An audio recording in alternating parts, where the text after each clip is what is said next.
I just wanted to touch on something very brief this morning, but it's very interesting when you look at the belief systems of Western civilization in comparison to Eastern civilization, and you can see why a lot of people struggle in the West.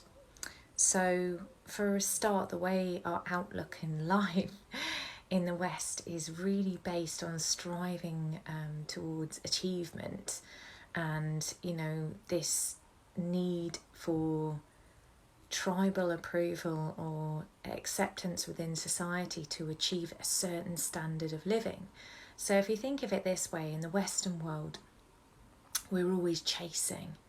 We're always chasing to be better, chasing the dream, posting these posts on look how amazing my life is on social media, chasing, saying if you don't have all this money and if you don't work with affirmations and believe that you've not actually made it in life, look at all this stuff I've got.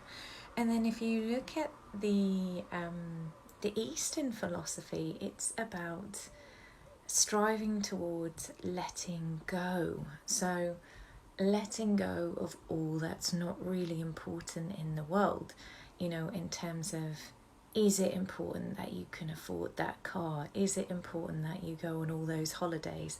Is it important that you eat in all the best restaurants? It's a completely different philosophy, and one that has such more of a deeper meaning. So right from the get-go in life, people are always striving to do better, whether it's in their exams or whatever it is, because it's competitive, when you should be able to look and reflect and realise that, what's being driven by the ego, what's serving you, what's helping you to actually grow on a much more significant level. And I think, one of the things that stands out for me very, very much between the differences between Western and Eastern is, in the Western world, we see mistakes as failure. And in the Eastern world, they see mistakes as living. Now, just let that sink in, because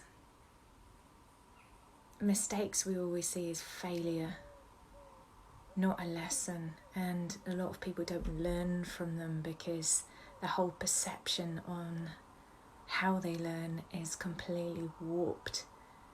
And it's the age-old saying, how would you know what's right for you if you didn't know what was wrong? So think of mistakes as living, just as a start.